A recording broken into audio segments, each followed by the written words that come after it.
year, Bayakoa was back, looking to repeat in the Breeders' Cup Distaff. And she certainly looked like a champion. In the Spinster Stakes 3 weeks before the Breeders' Cup, she won the race in stakes record time.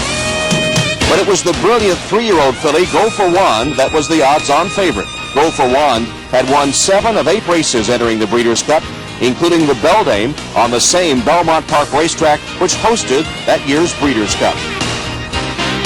Here's Tom Durkin with the call. Distaff, and they're off.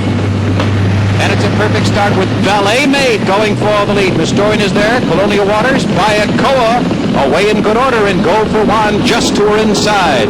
They begin their long run down the Belmont backstretch, and Bayakoa is eager for the lead.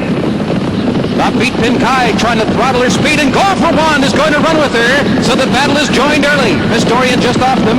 Then the long striding Colonial Waters is settled nicely in behind the pacemakers, and fourth, Ballet Maid is fifth by 4. Then flags waving, and the bright brown Luthier's launch down the backstretch, and Go For Wand now has taken the lead.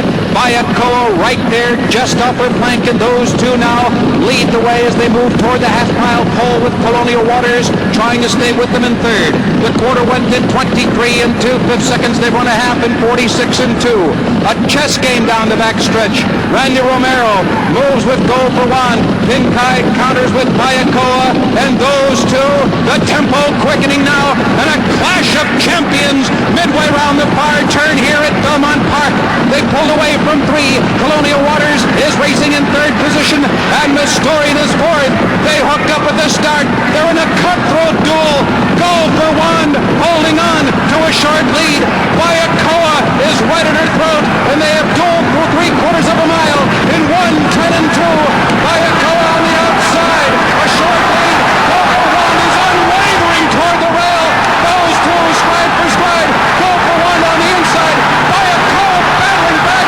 A dramatic distaff. Bayakoa went on to win her second consecutive distaff, but unfortunately her victory was bittersweet due to the tragic fall of Go For Wand. Nevertheless, Bayakoa was a great champion, only the second horse in Breeders' Cup history to win back-to-back championships.